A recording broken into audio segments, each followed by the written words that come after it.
Shalom, soyez bénis. Shalom, la paix. Pour avoir la paix et la joie, c'est Shalom. Il faut d'abord connaître l'amour. Yahweh est amour. Pour vivre cette miséricorde qui pardonne toutes les offenses, tous ceux qui vous ont offensé. Quand vous vivez cet amour, alors il y a une grande puissance qui rentre en vous. Il y a une joie, une paix qui n'est pas de ce monde. Nous parlons aujourd'hui de la colère, la tribulation et les sacrificateurs. Je n'avais pas idée d'amener pareille étude, mais j'ai entendu des faits qui vont avec, évidemment, ce que la Bible dit et que je crois. J'ai entendu que jusqu'en 1800 de notre ère, les chrétiens croyaient qu'ils vivraient la grande tribulation. Puis, l'idée que nous ne la vivrions pas est arrivée. En 1830, John Nelson Darby, le professeur de Bible anglo-irlandais, a rendu ce point de vue très populaire, ainsi que les notes en bas de page de la Bible Scofield. Alors, les églises voyant une possibilité sans doute d'avoir plus d'adeptes, plusieurs églises dont les évangéliques, les baptistes ont enseigné cette idée. Et récemment, The Late Great Planet Earth de Hal Lindsey et les films Left Behind ont vraiment contribué à rendre cette idée populaire en Occident. Mais pendant 1800 ans, le christianisme n'a pas soutenu que nous ne vivrions pas la grande tribulation. Comprenez, elle n'était pas enseignée par les apôtres. Elle n'était pas enseignée. Prenez avec moi Acte 20. Acte 20, 24. Acte 20, 24.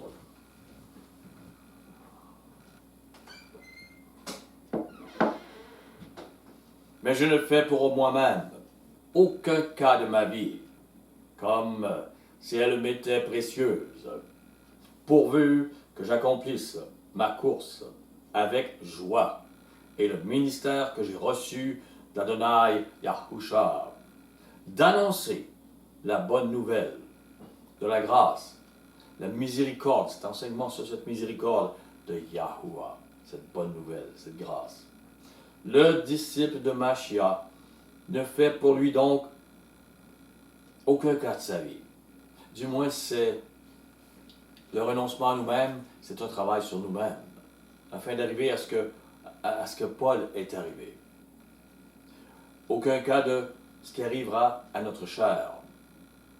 Puis, ceux qui veulent sauver leur vie, leur chair, tout en se disant disciples du Messie, arrivèrent. Les pré-tribulationnistes. Les pré-tribulationnistes divisent le retour de Mashiach en deux phases. L'enlèvement et la seconde venue. Or, la Bible n'enseigne pas cela.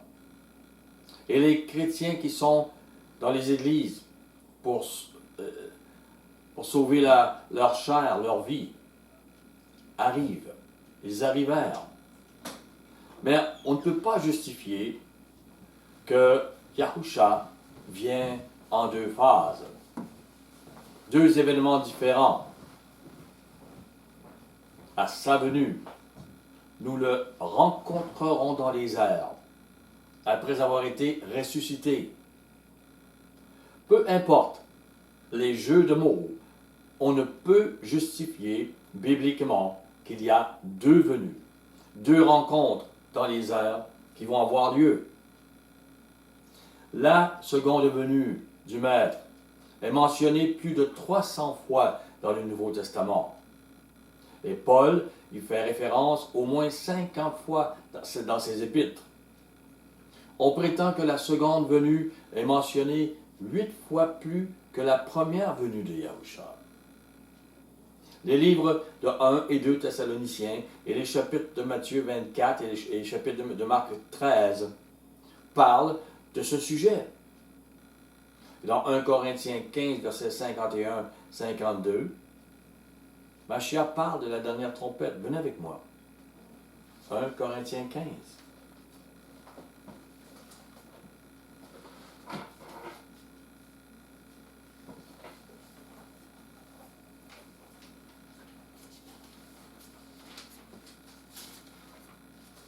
Verset 51, excusez-moi. Voici, je vous dis un mystère. Nous ne mourrons pas tous, mais tous nous serons changés. En un instant, en un clin d'œil, à la dernière trompette. La trompette sonnera, et les morts ressusciteront incorruptibles, et nous serons changés.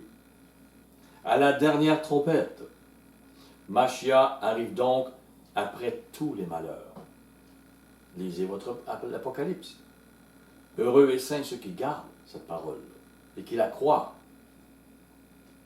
Personne ne peut arriver à la conclusion qu'il y a deux venues en lisant la Bible, sans partir sur une fausse base. Et ceux qui étudient la Bible pour la première fois deviennent prisonniers de ces fausses bases. Ils y mettent leur foi. Et vous leur parlez, ils ne croient plus ce qui est dit. Matthieu 24. Matthieu 24, 21.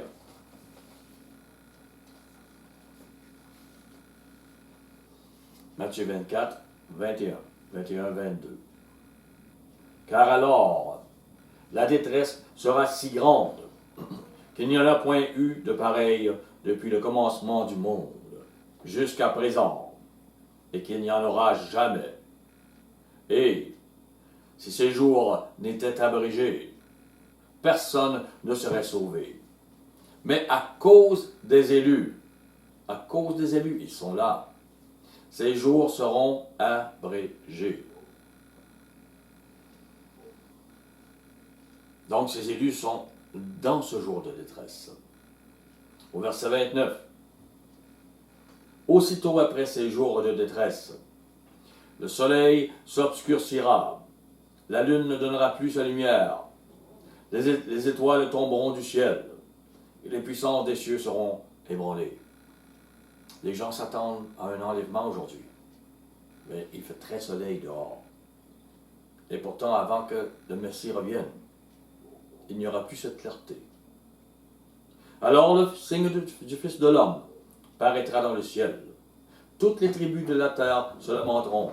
Elles verront le Fils de l'homme venant sur des nuées du ciel, avec puissance et une grande gloire.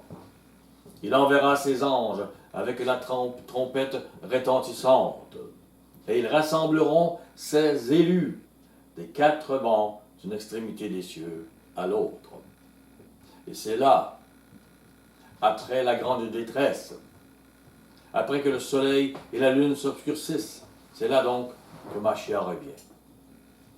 C'est Machia qui parle, Yahusha. Direz-vous qu'il est menteur et qu'il ne comprend pas l'Évangile?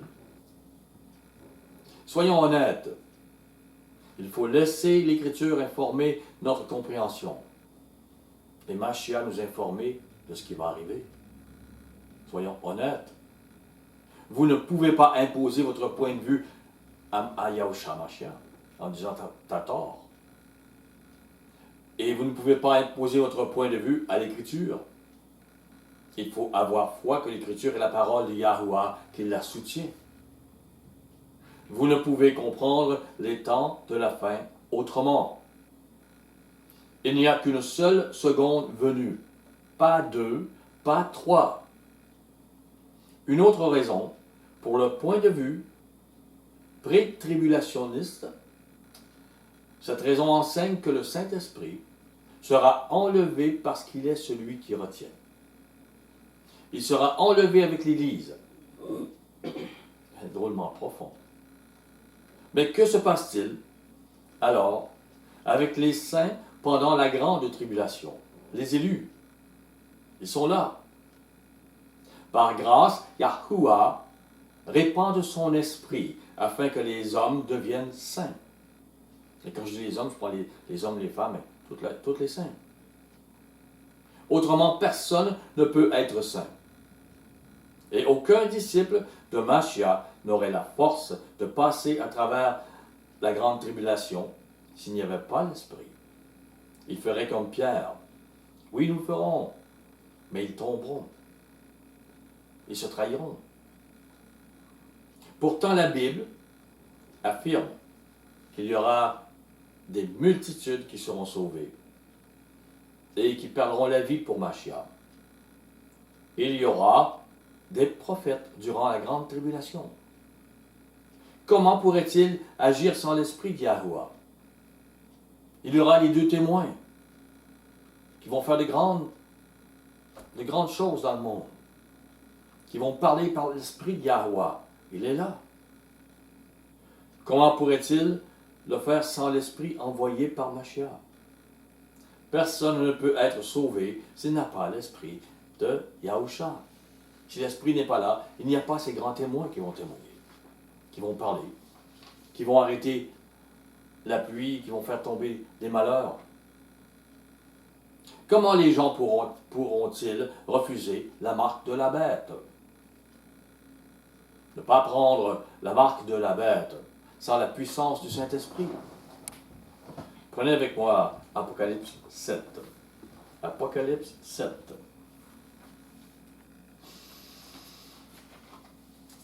Verset 9.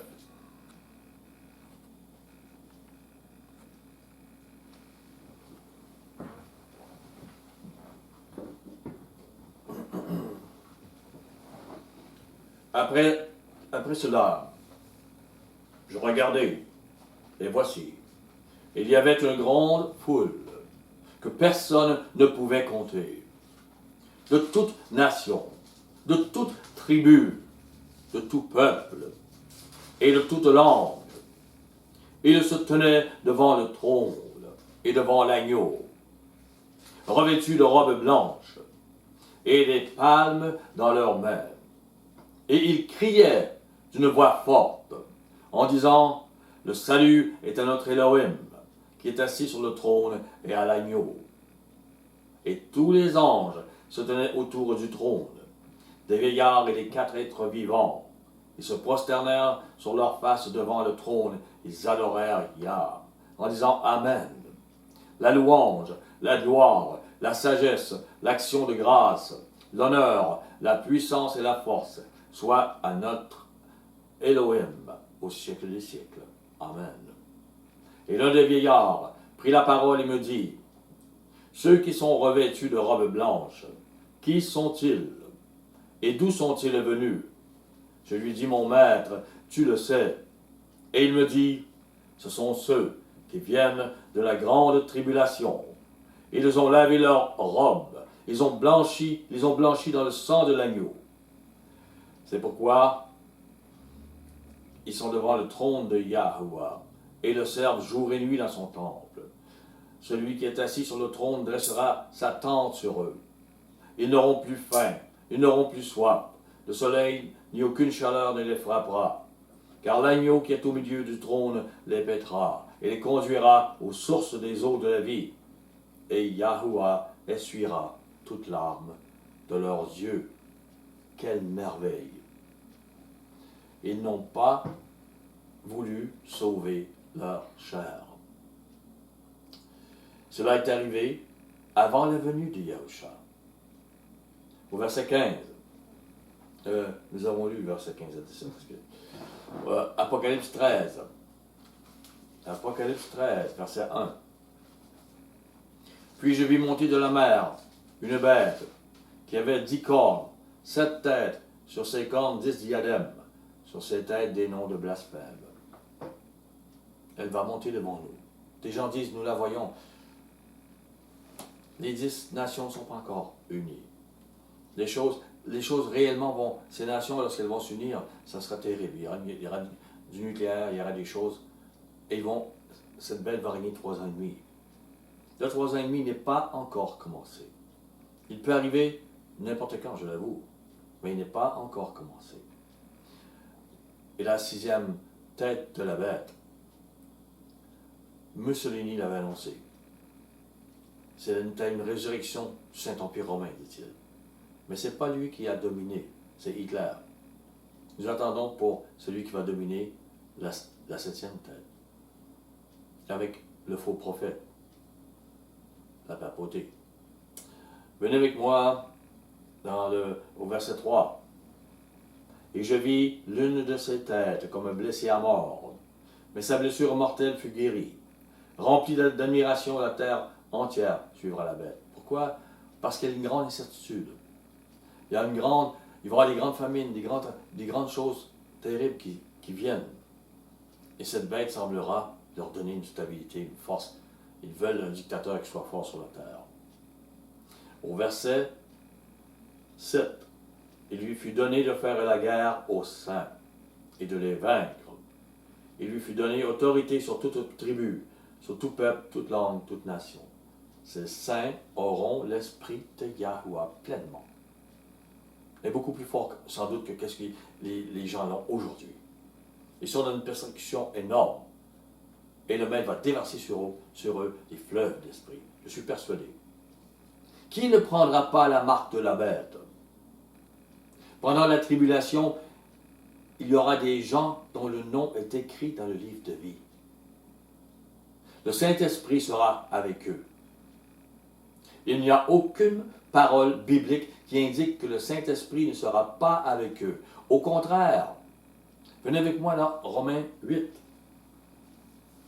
Romains 8.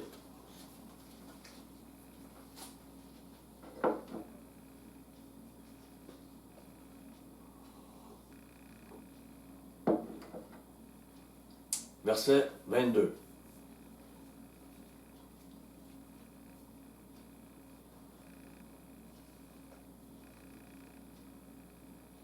Or, nous savons que jusqu'à ce jour, la création tout entière soupire et souffre les douleurs de l'enfantement. Et ce n'est pas elle seulement, mais nous aussi, qui avons les prémices de l'Esprit. Nous soupirons en nous-mêmes, en attendant l'adoption, la rédemption de notre corps.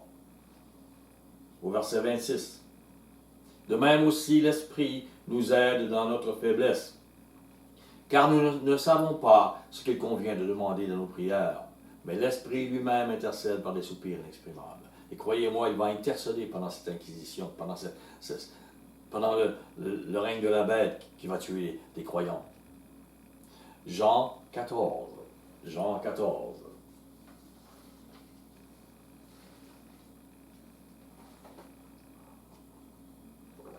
Verset 26. Mais le Consolateur, l'Esprit de Yahuwah, l'Esprit Saint, que le Père enverra en mon nom, vous enseignera toutes choses et vous rappellera tout ce que je vous ai dit. La sanctification. Sanctifie-nous par ta volonté. La sanctification par la parole du Maître. Et c'est l'Esprit qui rappelle ces paroles, qui amène, qui les éclaire, qui les révèle. Le Consolateur enseignera des choses dans la grande tribulation. Jean 15, verset 26.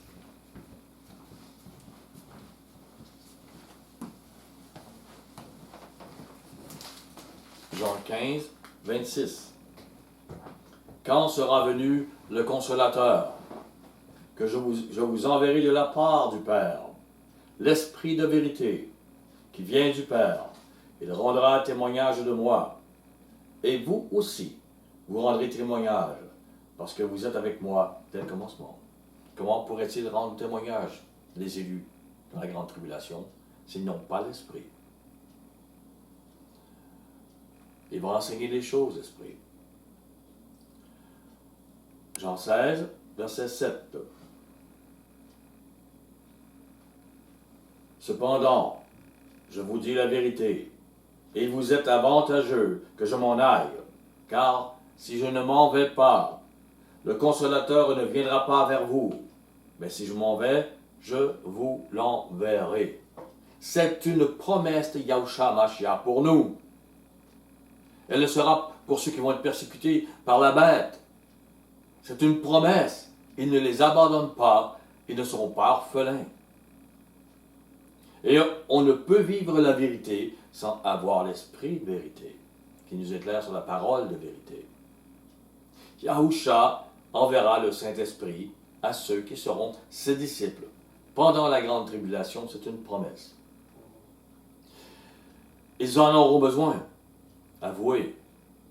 C'est une question de vie éternelle. On ne peut pas servir le Maître et avoir la force de rester fidèle si on n'a pas son esprit. Et l'esprit nous éclaire sur les paroles de Yahushua. Retournons dans Romains 8. Romains 8.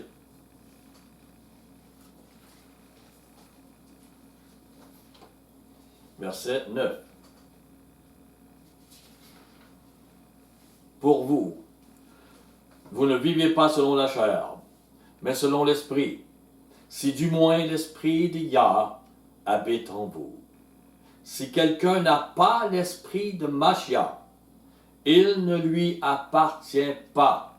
Ses élus appartiennent à Mashiach, et ils sont glorifiés, ils vont être dans le royaume, ils vont être dans la première résurrection. Ils lui appartiennent donc, ils ont l'esprit de Mashiach. Nous devons croire la parole, croire ces choses. Ils ne pourraient pas être sauvés autrement. Mais ils sont disciples de Yahushua. La promesse du Saint-Esprit est aussi pour eux. Revenons à la raison d'enseigner que le Saint-Esprit sera enlevé parce qu'il est celui qui retient.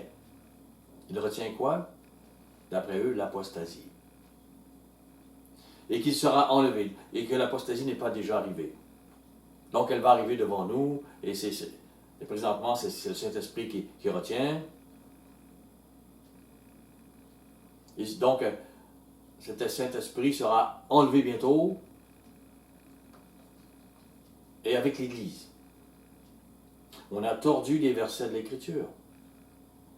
L'Église n'arrivera pas avant que Mashiach arrive, la dernière trompette.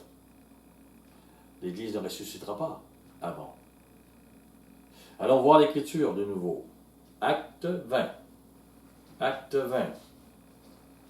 20, le verset 20.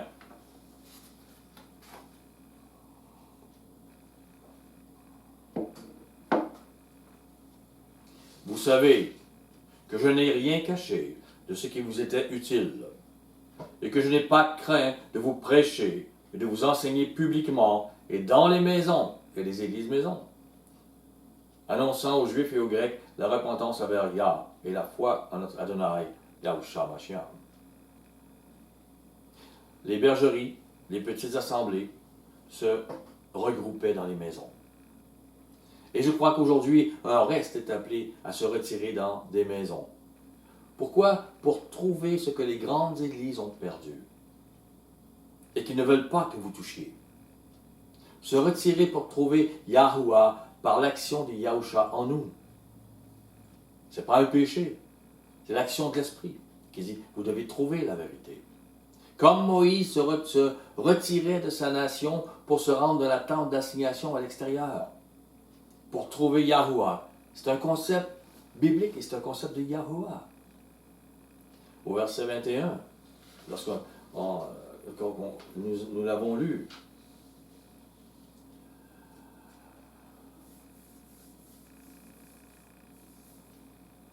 c'est annonçant aux Juifs par la foi.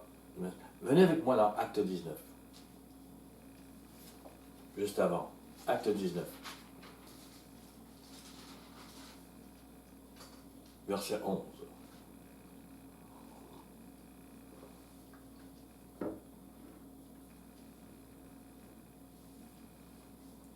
Excusez-moi, acte 9. Bon, acte 9. ça n'allait pas avec ce que...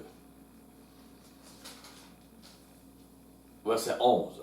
Et le maître lui dit, lève-toi, va dans la rue qu'on appelle la droite, et cherche dans la maison de Judas un nommé Saül de Tarse.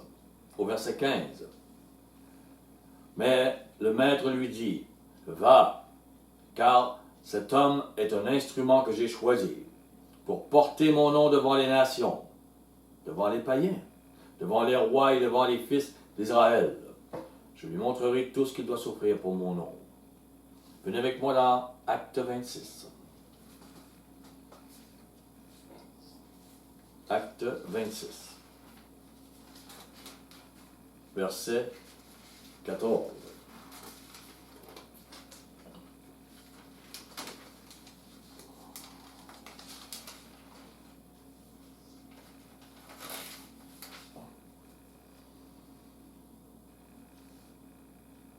Nous tombâmes par terre, et j'entendis une voix qui me disait en langue hébraïque, « Saül, Saül, Saül, pourquoi me persécutes-tu?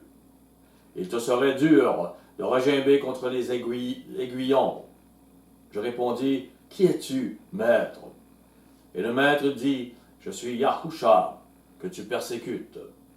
Mais lève-toi et tiens-toi sur tes pieds, car je te suis apparu pour t'établir ministre et témoin des choses que tu as vues, et de celles pour lesquelles je t'apparaîtrai. Je t'ai choisi du milieu de ce peuple, et du milieu des païens, vers qui je t'envoie. » Et il avait la nationalité romaine. Il était capable d'aller partout. Afin que tu leur ouvres les yeux, pour qu'ils passent des ténèbres à la lumière, et de la puissance de Satan à Yah, pour qu'ils reçoivent par la foi en moi le pardon des péchés et l'héritage avec les sanctifiés. Paul annonçait l'Évangile, que lui avait annoncé directement Machiav. Et il lui était donné la lumière et la puissance pour empêcher l'apostasie dans les églises à travers le monde païen. Même malgré cela, le ministère de l'iniquité et l'apostasie commençait déjà. C'était un combat. Paul a reçu de la part de Yahusha le ministère donc d'annoncer la nouvelle de la miséricorde qui triomphe du jugement. Si vous faites grâce du jugement, si vous faites grâce aux autres, si vous faites grâce, vous trouverez grâce. Cette bonne nouvelle a été enseignée et vécue premièrement par Machiav. Prenez avec moi 2 Thessaloniciens. Je vous propose de garder un signet à 2 Thessaloniciens. Nous allons retourner. 2 Thessaloniciens, chapitre 2, verset 4. L'adversaire qui s'élève au-dessus de tout ce qu'on appelle Elohim et de ce qu'on adore. Il va jusqu'à s'asseoir dans le temple de Yahuwah et se proclamant lui-même Yahuwah. Nous sommes le temple de Yahuwah sur terre. Les véritables inspirés de Yah, par Yahusha Mashiach, nous formons le temple. Les antichrists, ils travaillent contre cette vérité. S'il y a des vérités qui vous choquent, c'est qu'ils ont travaillé fort et ils ont gagné bien des choses. Ils sont anti-vérité, anti-évangile, anti-Christ. Les faux apôtres, les faux pasteurs ne s'assoient pas dans et au milieu du Saint-Esprit, afin que celui-ci se retire de la terre. Le Saint-Esprit n'est pas le temple. Il est celui qui vient dans le temple que Yahuwah a créé, c'est-à-dire nous les humains. Paul était choisi par Yahuwah pour que, inspiré par l'esprit de Yahuwah, l'esprit qui est donc saint, Paul était choisi donc pour que les ténèbres, l'apostasie, n'entrent pas dans le 3e temple de Yahuwah sur terre après qu'il l'ait enseigné, après qu'il ait mis la lumière. C'est-à-dire le 3e temple, nous les humains. Mais Paul, qui retenait cette apostasie, est mort. et de faux ministères dominèrent en majorité les églises visibles. Les lettres des apôtres en témoignent. Regardez avec moi 2 Corinthiens 11. 2 Corinthiens 11.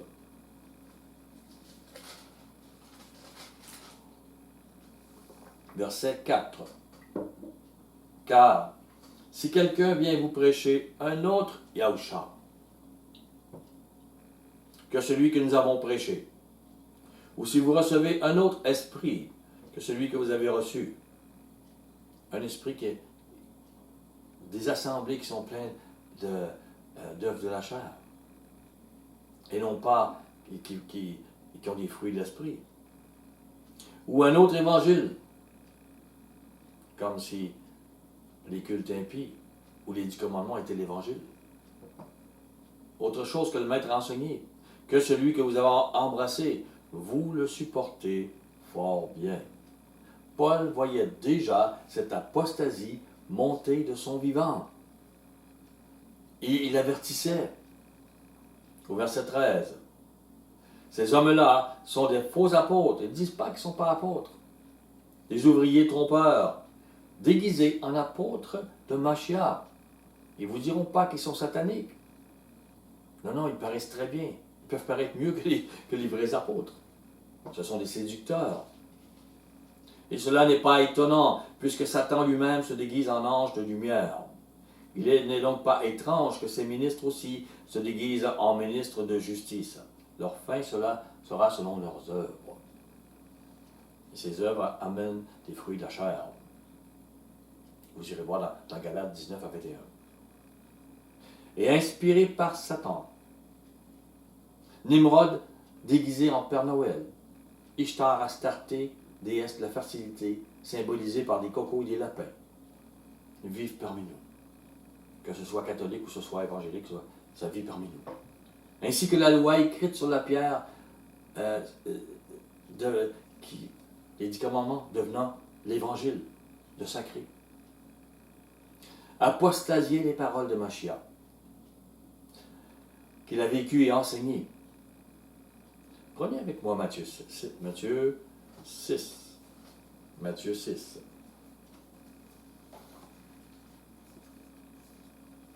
Demeurons toujours bibliques. Ne vous choquez pas de ce que... Soyez éclairés. Relisez les paroles. Je disais comme je ne suis pas Paul. Mais Paul disait, je n'ai pas honte de parler. Moi non plus. Je n'ai pas honte de parler de ce qui est là. Je veux en parler. Je pourrais dire jusqu'à ma mort et jusqu'à la résurrection. Au verset 14, 6, 14. Car si vous pardonnez aux hommes leurs offenses, votre Père céleste vous pardonnera aussi. Voulez-vous être pardonné? Voulez-vous être sauvé? Pardonnez. C'est ça l'enseignement de la grâce. C'est la miséricorde qui pardonne aux autres, au pire ennemi. Mais si vous ne pardonnez pas aux hommes, votre Père ne vous pardonnera pas non plus vos offenses. C'est clair.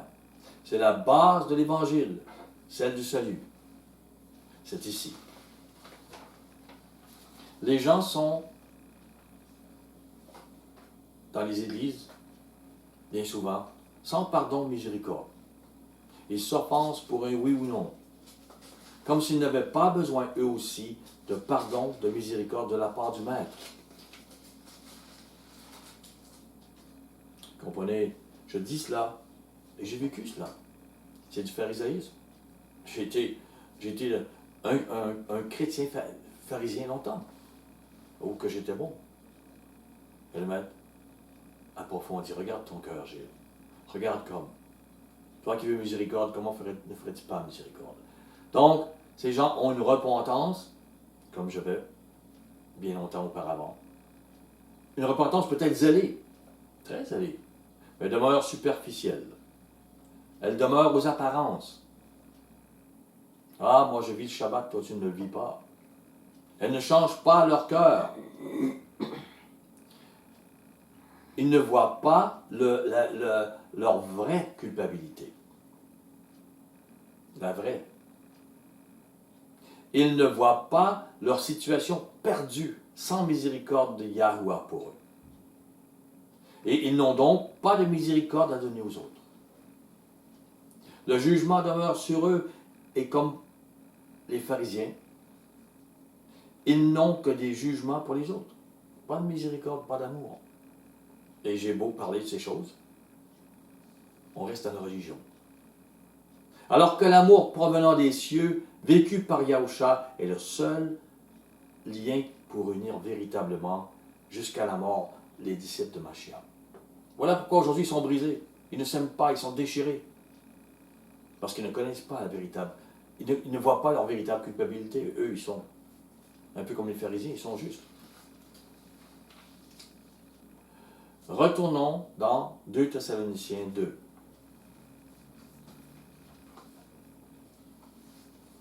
Verset 3. Que personne ne vous séduise, d'aucune manière, car il faut que l'apostasie soit arrivée auparavant, et qu'on ait vu paraître l'homme impie, le fils de la perdition, l'homme impie. Vous savez, on a l'impression qu'on attend cette apostasie. Même, on a vu que Paul la voyait déjà, cette apostasie d'il y a 2000 ans. Il en parlait. On continue. Ne vous souvenez-vous pas que je vous disais ces choses lorsque j'étais encore chez vous? Et maintenant, vous savez ce qui le retient, afin qu'il ne paraisse qu'en son temps. Car le ministère de l'iniquité agit déjà. Il faut seulement que celui qui le retient encore ait disparu. Celui qui était choisi pour amener la lumière aux païens. Parmi les églises formées de païens, celui qui retenait l'apostasie, c'était l'apôtre Paul. Le ministère de l'iniquité, l'apostasie, agissait déjà. Elle agissait par des hommes, choisis par l'ennemi. Celui qui l'empêchait et celui qui relève, c'est aussi par des hommes qui sont choisis. Paul était choisi pour mettre la lumière et pour empêcher cette apostasie. Au verset 29, Acte 20, verset 29.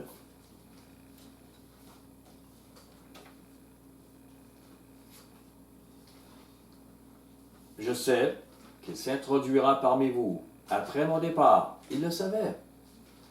Des loups cruels qui n'épargneront pas le troupeau, et qu'il s'élèvera du milieu de vous des hommes qui enseigneront des choses pernicieuses pour entraîner les disciples après eux. Il commençait déjà, ces gens. Ça ne va pas arriver bientôt. C'est arrivé il y a 2000 ans. Il commençait déjà à amener l'apostasie. L'apôtre Jean n'était pas mort qu'il a vu ces antichrists s'introduire dans l'Église visible, comme Paul voyait et combattait contre. Et Jean a vu l'Église dominée par un antichrist, Diotrephe. Rejeté, et ces gens, ce ministère, avec ce dominateur, rejetait Jean. Tout ce qu'il disait. Jean était maintenant un vieillard qui ne pouvait pas aller partout. Il envoyait, lui, des gens qui enseignaient la vérité. Donc, le ministère de l'Église rejetait ce que Jean amenait et ou ce que Jean envoyait pour promouvoir le véritable évangile. La Bible le révèle. Ce n'est pas caché pour ceux qui veulent voir. Ils se sont élevés au milieu de l'Église. Et aujourd'hui, les églises font bien attention pour ne pas vous en parler. C'est spécial. Bien souvent, vous ne connaissez pas ces versets parce qu'ils ne veulent pas en parler. Pour eux, l'apostasie, elle est devant eux. Ils sont purs. Mais ils cachent. Et ils ne veulent pas eux-mêmes être mis à la lumière. Allons voir un Jean. Je vais faire sourire des gens, je le sais. Mais quelqu'un qui n'aurait pas entendu ces paroles, je veux qu'ils entendent. 1 Jean 2, verset 18. Petits enfants, c'est la dernière heure. Et comme vous avez appris qu'un antichrist vient, il y a maintenant plusieurs antichrists. Il y a 2000 ans, il y avait plusieurs antichrists qui étaient pour apostasier l'Église. Par là, nous connaissons que c'est la dernière heure. Ils ne sont pas sortis des temples sataniques. Ils sont sortis du milieu de nous. Des loups rusés, des serpents. Mais ils n'étaient pas des nôtres. Car s'ils avaient été des nôtres, s'ils avaient été dans la vérité, ils seraient demeurés avec nous dans la vérité, n'est-ce pas? Cela est arrivé afin qu'il soit manifeste que tous ne sont pas des nôtres. Donc il y avait non seulement juste un antichrist, il y avait plusieurs. Je ramène à 3 Jean, verset 9. Donc, où en est rendue l'Église? Que s'est-il passé? L'apôtre Jean est encore en vie. L'Église devrait briller. Écoutez ces paroles. Lui qui avait entendu directement Mashiach parler de cet évangile. Il dit, j'ai écrit quelques mots à l'Église visible. Mais Diotrephe, qui aime être le premier parmi eux, ne nous reçoit pas. Aujourd'hui, on boit les paroles, comme on dit, mais l'Église visible ne voulait même plus recevoir les paroles de l'apôtre Jean, tellement qu'elle était apostasiée. Et si Diotrephe régnait ainsi, c'est que les pasteurs, les évangéliques, les diacres et même l'Église croyaient ce faux évangile déjà. C'est pourquoi si je vais, je rappellerai les actes qu'il commet, en tenant contre nous de méchants propos, et l'Église laisse faire, le ministère aussi, contre Jean. Non content de cela, il ne reçoit pas les frères, et ceux qui voudraient le faire, il les empêche et les chasse de l'Église. Ceux qui sont chassés de l'Église visible, qui tombent dans les églises maisons, sont ceux qui portent la vérité, et pas l'inverse. On voit déjà une grande apostasie. Ne l'attendez pas dans le futur. Nettoyez aujourd'hui ce qu'est l'apostasie. Cherchez la vérité. Il y a un prix à payer. Mais il y a une victoire. Croyez à cette victoire, à la résurrection. Mashiach se servait donc de Paul, de son autorité, pour retenir cette apostasie. Il l'avait vu. Mais depuis ce temps, l'Église visible apostate traite d'apostates tous ceux qui veulent marcher dans la vérité. Ils deviennent des dangereux pour la stabilité de leur Église apostate. Ça fait mal de dire ça. Et je ne dis pas qu'il n'y a pas un reste parmi ces églises. Je ne dis pas qu'il n'y a pas des gens mais ils les amènent en dehors de ce que ces grandes églises enseignent. Ne restez pas aveugles en lisant la Bible. Retournons dans 2 Thessaloniciens. Chapitre 2, verset 13.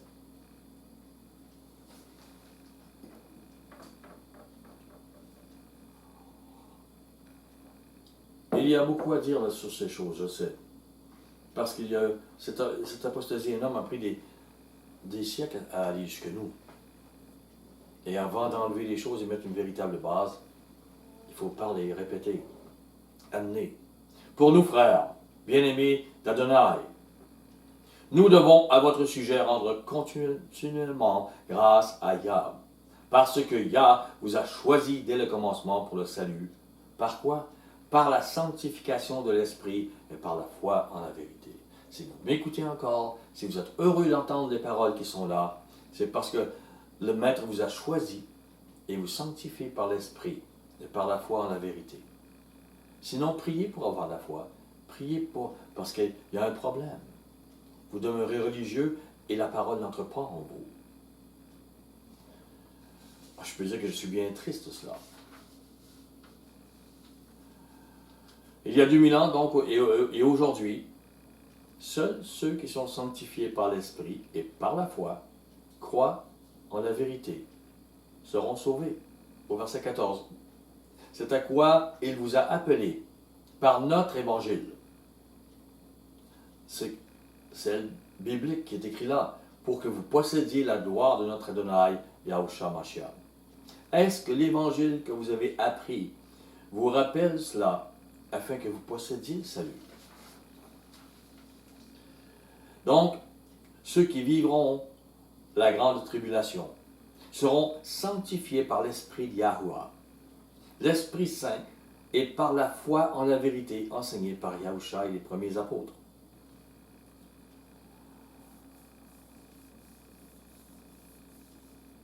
Voilà pourquoi tant de personnes, déçues des mensonges des grandes églises et des mauvais fruits qu'ils ont vus, l'adultère, des mensonges, des sectes, des gens qui te regardent de haut, qui disent, oh, ils sont des chrétiens qui ont et manque d'amour. Ces gens sortent déçus. Ils se retournent vers le maître. On sait que tu es amour, on sait qu'on veut comprendre. Ils se retournent vers le système d'église maison pour se permettre de déterrer la vérité. Parce que là-bas, vous ne pouvez pas vous permettre. Si vous déterrez des vérités, on va vous regarder comme étant un dangereux et on va vous persécuter dans ces églises souvent. C'est arrivé. Et si ce n'est pas le cas pour vous, heureux êtes-vous de pouvoir marcher dans la vérité sans que personne... Donc les fruits de la chair foisonnent dans ces églises qui ne sont pas sanctifiés par l'Esprit, dont les cœurs ne reviennent pas purs, transformés par la vérité. Prenez avec moi Apocalypse 20. Apocalypse 20, verset 4.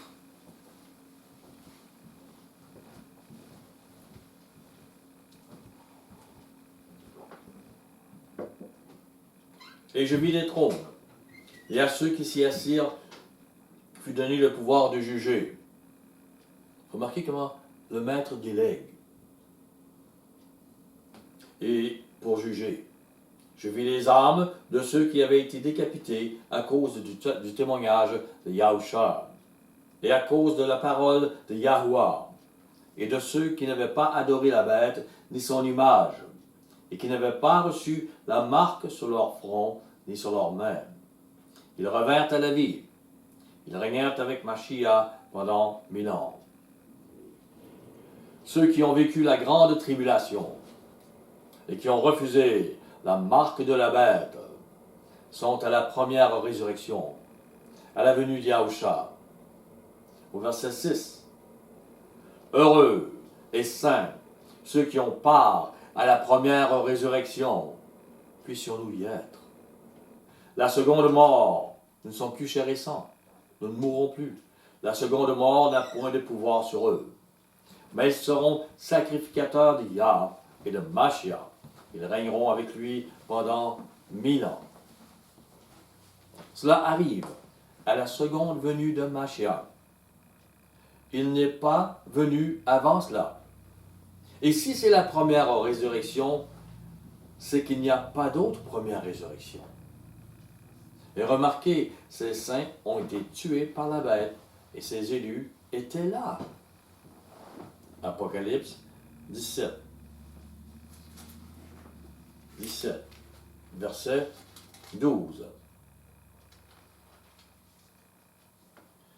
Les 10 cornes que tu as vues sont 10 rois qui n'ont pas encore reçu de royaume, mais qui reçoivent autorité, comme un roi pendant 1 heure avec la bête. Ils ont un même dessein, et ils donnent leur puissance et leur autorité à la bête. Ils combattront contre l'agneau les vaincra, parce qu'il est l'Adonai des Adonai et le roi des rois. Et les appelés, les élus, les fidèles qui sont avec lui le vaincront aussi. Ce sont aussi des David, des Moïse, des gens, des saints de l'Ancien Testament. Des saints, il y a deux, dans l'Église, il y a 2000 ans, ce sont, et c'est ceux de là qui ont passé par le système de la bête, qui ont refusé la marque. Tous ces gens vont être ressuscités à cette résurrection. Ils seront là. Les saints qui viennent de ressusciter rejoindront Mashiach, qui arrive. Il arrive dans les airs avec les armées d'anges. Et ils redescendront sur terre pour vaincre les armées de la bête, instaurer le royaume sur terre. Apocalypse 19, verset 11. Puis je vis le ciel ouvert, et voici parut un cheval blanc. 19, 11. Celui qui le montait s'appelle fidèle et véritable, et il juge et combat avec justice. Ses yeux étaient comme une flamme de feu. Sur sa tête étaient plusieurs diadèmes. Ils avaient un nom écrit que personne ne connaît, si ce n'est lui-même. Il était revêtu d'un vêtement teint de sang. Son nom est la parole de Yahuwah. C'est Yahusha Hamashiach. Les armées qui sont dans le ciel le suivaient sur des chevaux blancs revêtus d'un fin lin, blanc pur. De sa bouche sortait une épée aiguë pour frapper les nations. Il les pètera avec une verge de fer. Il foulera la cuve du vin de l'ardente colère de de l'Élohim Tout-Puissant. Élohim Tout-Puissant, notre Maître. Son ardente colère. Il avait sur son vêtement et sur sa cuisse un nom écrit. Roi des rois, Adonai des Adonai. C'est lui, c'est le Maître. Il est parti du mont des Oliviers. Les anges ont dit, il va revenir. Et c'est sur le mont des Oliviers. Venez avec moi dans Zacharie 14. Zacharie 14.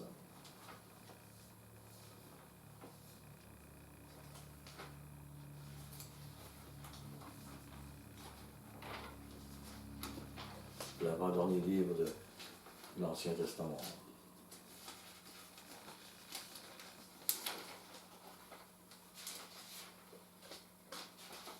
Au verset 1.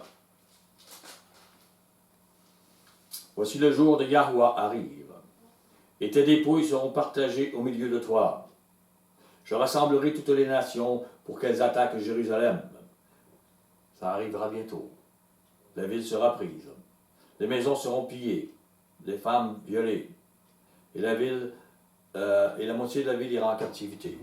La moitié est juive, l'autre moitié est palestinienne. Les gens s'attendent à ce qu'il y ait une grande délivrance. J'ai parlé dernièrement de Gog et Magog. Vous irez voir la dernière étude. Mais le reste du peuple ne sera pas exterminé de la ville. Yahuwah apparaîtra. Ici, ils ne connaissaient pas le nom de Yahusha. Mais c'est Yahusha qui apparaît. Au nom de son Père. Il combattra ces nations, comme il combat au jour de la bataille. Ses pieds se poseront en ce jour sur la montagne des Oliviers. Les anges avaient dit, il reviendra comme vous l'avez vu partir, mais il revient en toute puissance. Qui est vis-à-vis de Jérusalem du côté de l'Orient. La montagne des Oliviers se fendra par le milieu, de l'Orient à l'Occident, des Oliviers. La santé spirituelle et physique. Se formera une très grande vallée. Une moitié de la montagne reculera vers le septentrion, et l'autre moitié vers le midi. Retournons en Thessaloniciens. Thessaloniciens. Cette fois, 1 Thessaloniciens.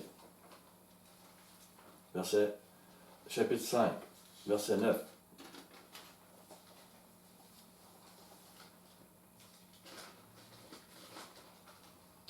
La colère. Car Yah ne nous a pas destinés à la colère, mais à la possession du salut par notre Adonai, Yahusha Hamashiach. Que veut dire échapper à la colère de Yahuwah pour les saints? C'est une dualité. Venez avec moi dans Romains 1. Romains 1.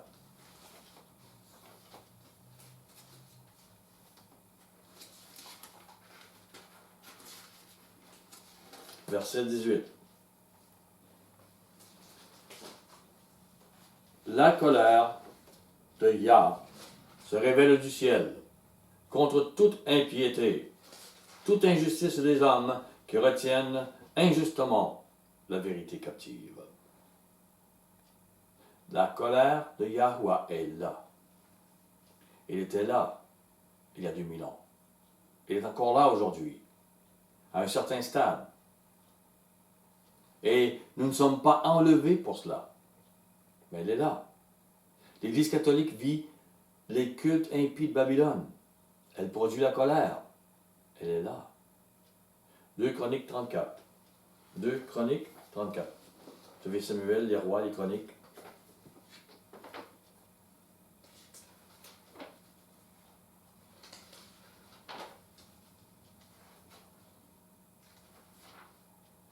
Verset 21. Allez et consultez Yahuwah pour moi, et pour ce qui reste en Israël et en Juda. 34, 21. Ok. Au sujet des paroles de ce livre qu'on a trouvé. Car grande est la colère de Yahuwah qui s'est répandue sur nous, parce que nos pères n'ont point observé la parole de Yahuwah et n'ont point mis en pratique tout ce qui est écrit dans ce livre. Pour cette alliance-là, ils n'ont pas écouté. La colère était là. Lamentation 2, verset 21. Lamentation 2, tout de suite après Jérémie, avant Ézéchiel.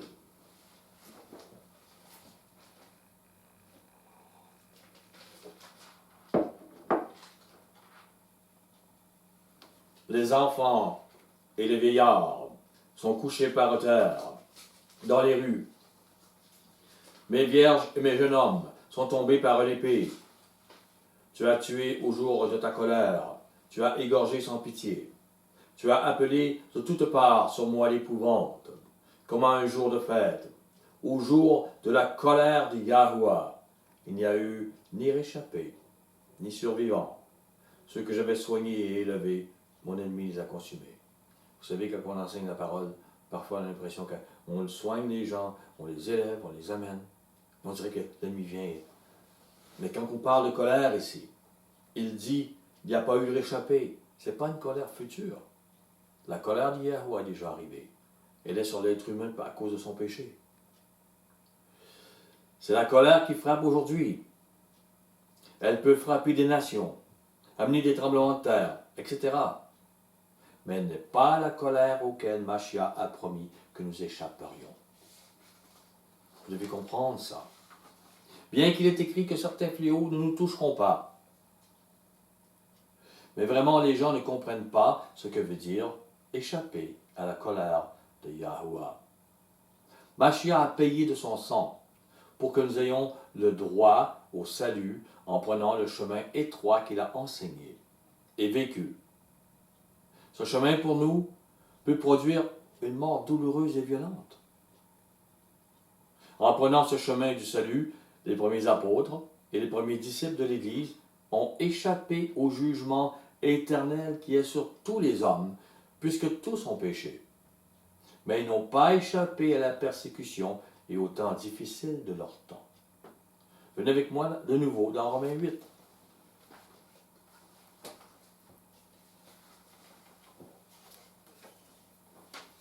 Romains 8, verset 35.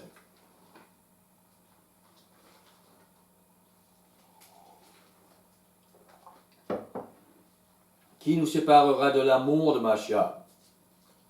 Sera-ce la tribulation? Donc, un croyant peut avoir la tribulation. Il peut avoir l'angoisse, la persécution. Il peut avoir la faim, la nudité. Y avez-vous pensé? Le péril, l'épée. Selon qu'il est écrit, c'est à cause de toi qu'on nous met à mort tout le jour, qu'on nous regarde comme des brebis destinées à la boucherie. Paul n'a pas échappé à la faim, la nudité, le péril, l'épée. 1 Corinthiens 4. 1 Corinthiens 4, verset 11. 4, 11. Jusqu'à cette heure, nous souffrons la faim et la soif, la nudité. Nous sommes maltraités errant ça et là. Nous nous fatiguons à travailler de nos mains. Injuriés, nous bénissons. Persécutés, nous supportons. Calomniés, nous parlons avec bonté. Nous sommes devenus comme les balayures du monde, le rebut de tous, jusqu'à maintenant. Des gens vont prêcher un évangile où est-ce que Ah, vous n'êtes pas supposé être malade, être riche, avoir des belles voitures, des maisons. Sinon, vous êtes un pécheur. Paul marchait, il n'était pas. Il était droit. Et pourtant, il était éprouvé. Et pourtant, parfois, il avait faim. Et pourtant, parfois, il disait, on n'avait pas les vêtements. Et pourtant, faim, soif, nudité. Et pourtant, vous dites, le maître nous dit, on va avoir, oui, il ne mourrait pas. Il ne mourrait pas de ne pas manquer d'eau ou de ne pas manquer de nourriture. Mais il en a manqué quand même. Il a souffert. Les temps étaient difficiles. Prenez avec moi 2 Corinthiens 11.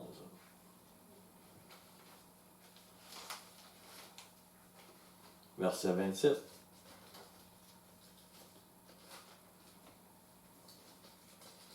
Et Paul n'était pas lâche. C'est pas parce qu'il ne travaillait pas. Il dit, j'ai été dans le travail et dans la peine, exposé à de nombreuses veilles, exposé à la faim, à la soif, à des jeûnes multipliés, au froid, à la nudité encore. C'était douloureux. Êtes-vous prête à un Timothée, un Tite, un Silas, enseigné par Paul, qui est enseigné par Machia, à vivre réellement le véritable évangile? Mais est-ce qu'il vous arrive qu'est-ce qui est arrivé au vrai apôtre? Pourtant, Paul était un apôtre totalement consacré. Et sa marche de disciple de Machia lui faisait échapper à la colère de Yahuwah. Mais pas aux circonstances difficiles. Il ne mourrait pas de faim, mais il ne devait pas échapper à la dureté d'une famine dans un pays, aux tribulations de son temps. Et lorsque la Bible parle de la colère de Yahuwah, c'est une dualité. Il y a une colère qui arrive sur les humains durant leur vie, puis il y a celle de la condamnation éternelle. Mon pays, ma province, enseigne la perversion et travaille contre la Bible et la moralité. Mon pays, ma province, sera très certainement frappé par la colère. Les croyants souffriront aussi dans mon pays, dans ma province. Mon pays, ma province, sacrifie ses enfants à Moloch, à Esculape. Nous avons vu que dans Matthieu 24, 21, des élus sont là. Durant la grande tribulation. Prenez avec moi, retournons dans Matthieu 24. Matthieu 24, verset 10. Alors aussi, pendant cette grande tribulation, plusieurs succomberont. Ils se trahiront. C'est des croyants. Ils ont une Bible. Ils sont supposés être disciples, ils sont supposés s'aimer. Ils se haïront les uns les autres. Plusieurs faux prophètes s'élèveront et séduiront beaucoup de gens. Ce sera tellement difficile que des chrétiens tièdes, trahiront d'autres disciples de Machia. Ils le feront pour ne pas mourir. Ils le feront parce que ce sera difficile. Ils le feront parce que ce sont des vierges folles. Elles ne se sont pas consacrées. Elles vivent pour sauver leur peau. Elles n'ont pas pris leur croix. Elles ne sont pas mortes à elles-mêmes. Les jugements, lorsque Paul parle de la colère de Yahuwah, dont nous sommes sauvés, il ne parle pas de la tribulation ou des difficultés d'avoir de la nourriture, de l'eau, des vêtements. Les jugements pour la damnation éternelle ne sont pas la même chose que des jugements périodiques qui arrivent parmi les humains à cause de leurs péchés. Sophonie 2, verset 3.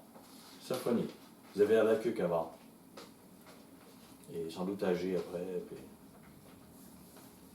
Sophonie 2, 3.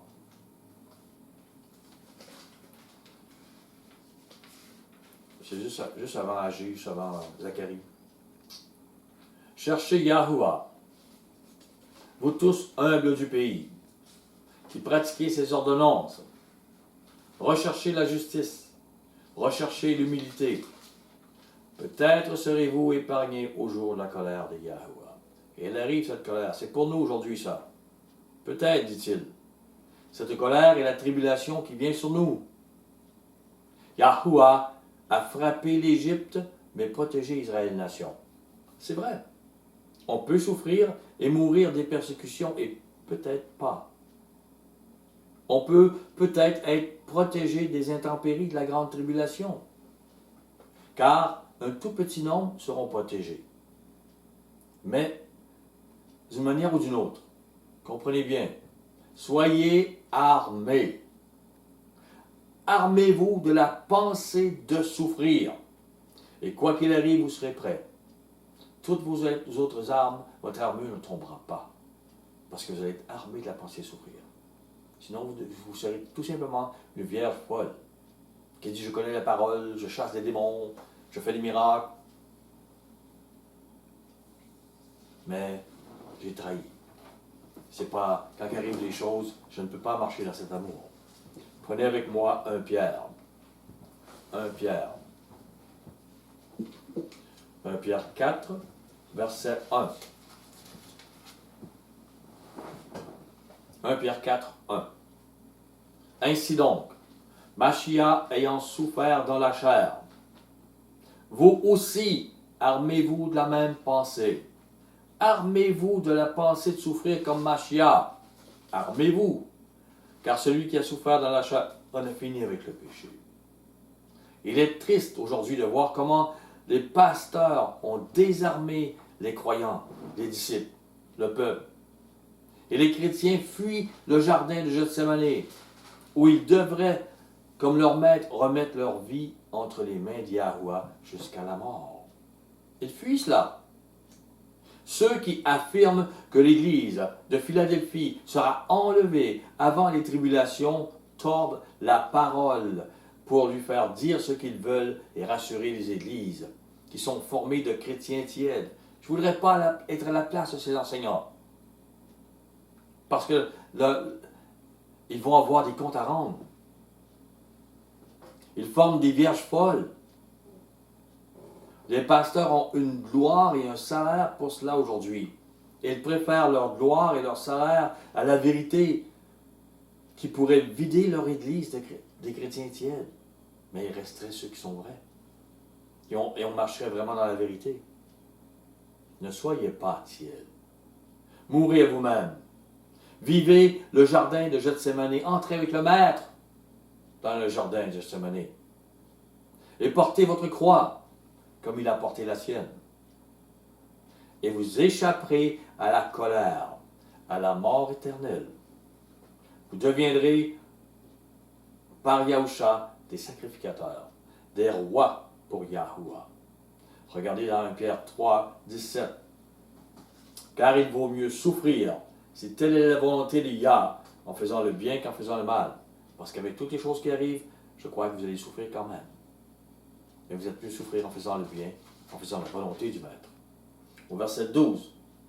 Mais bien-aimés, ne trouvez pas étrange d'être dans la fournaise de l'épreuve, comme s'il vous arrivait quelque chose d'extraordinaire. Il y a le segment, ils ont traduit ça ainsi, mais ça peut se dire aussi, bien-aimés, ne soyez pas surpris, comme d'une chose étrange qui vous arrive de la fournaise qui est au milieu de vous pour vous éprouver. Il est là pour vous laver, pour vous éprouver, pour que vous prouviez aussi votre fidélité.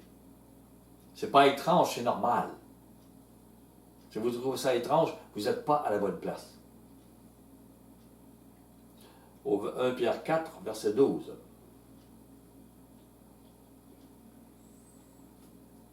C'est ce que tu viens de lire. Ah oui, c'est vrai. Je continue, excusez-moi. Au verset 13. Réjouissez-vous, au contraire, de la part que vous avez aux souffrances de Machia. Réjouissez-vous. C'est une part pour vous, qui va vous amener dans la vie éternelle, vous purifier, vous amener à la vérité et à l'amour, afin que vous soyez aussi dans la joie et dans l'allégresse lorsque sa gloire apparaîtra. Au verset 19. Ainsi que ceux qui souffrent selon la volonté de Yah remettent leur âme au fidèle Créateur en faisant ce qui est bien. Un dernier verset. Apocalypse 5. Apocalypse 5.